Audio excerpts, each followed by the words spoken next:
Hi, welcome back to the channel. Today we are going to be going over how to deal with dependency management in Android Studio.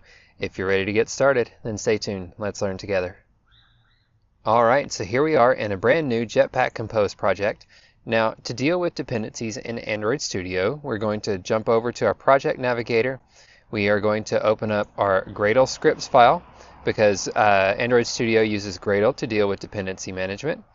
And if you want to see your dependencies, you can look, and you've got a few plugins that we've got here that are technically considered dependencies in our project build.gradle file. And in our module build.gradle file, this is where we have all of the explicit dependencies listed out here.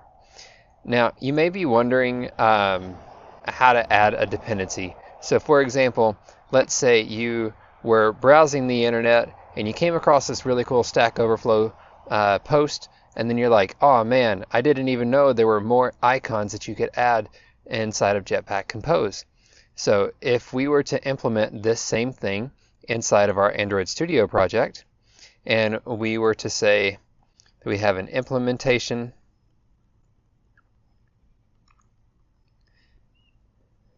and we were able to paste our androidx.compose.material with the material extended icons in here, then we can see, oh man, this doesn't exactly match up. But we did get the latest version. Now, to figure out if you've got the latest version or not, there's a couple different ways to do that. And we'll cover that here in just a second. But for right now, you'll see this type of code all over the internet. So how do you deal with that kind of code whenever you are bringing this into a brand new project? Well, you may notice that we've got our little yellow idea box over here. And so we can click on that box and say we want to replace this with the new library catalog declarations. So doing that actually brings us, actually puts that data into this libs.versions.toml file here. And as you can see, it's already brought in our material icons extended and set the correct version. But you can see that we've made a change to this build.gradle file, and those changes need to be synced for this file, for this update to take effect. So let's go ahead and let's do that now, and our build error will go away here. So let's go ahead and sync those changes. Alright, great. So we've got those changes synced, and as you can see, our warning has gone away. And we are all set and ready to go with our new implementation here. Now, going back to our libs.versions.toml file here, you can see we've got a few different warnings. And some of those are because we have versions that are out of date. Now, again, this is a brand new project that we created, and I'm not really sure why Android Studio would give us out-of-date versions with a brand new project, but that's what we've got. It may be because I initially chose to target Android 15 and Android 16 is the one that's out now. That could possibly be the case. I'm not sure why, but either way, we've got some dependencies that already need to be updated. Now, with the new way of dealing with dependencies, which is our libs.versions.toml file here, we have all of our dependencies and versions listed out in a single location, which is nice because it's easy to find, it's easy to update, and easy to keep track of.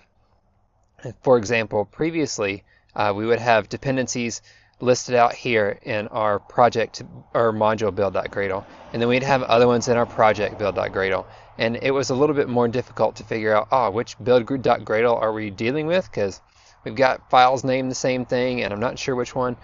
Not anymore. Now we've got it all listed out here in this one single location, so we don't have to worry about jumping between several different files. So now that we've got it all in this one file, and we can see here, for example, that our version of Kotlin is out of date, again, this is a really easy fix for us in Android Studio because we can simply click on the version that shows that it's out of date. We can click on our light bulb here, and we can just have it change that version automatically for us to the latest version. And now you can see that we have changed a Gradle file, and so we need to sync those changes for it to work properly. So let's go ahead and hit sync now. Great. So that has updated our version of Kotlin. Now, just a second ago, again, if you remember, we added this material icons extended to our project. So let's go back over to our main activity, and in our compose greeting, let's add a column really quickly here, and we will just move our text inside that column. So we will cut and paste that text. And now let's go ahead and let's add an image, and we want the one with an image vector.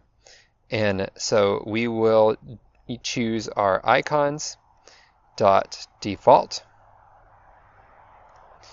and we will choose let's look for a person icon. So as you can see, this is showing all of our additional person icons. So in fact, let's go ahead, since we're doing the extended pack, let's do a person.add, and then we'll give it a content description of null for right now. Cool. So now, as you can see, that's added our extended icon from that extended icon set that we added here in our build.gradle file. Now, if for some reason we are done with a dependency and we don't want it anymore, again, removing it is very simple. We can simply remove that from our build.gradle file, or we can come over here and we can also remove these from our libs.versions.toml file. So as you can see here, this one is no longer being used because that's our material extended, and now this one is no longer being used, and so that's it. We've been able to add, update, and remove dependencies from our Android Studio project. And with that, feel free to like, share, and subscribe, and if you leave a comment, just be nice about it. That's all I ask. Thanks. Have a great day.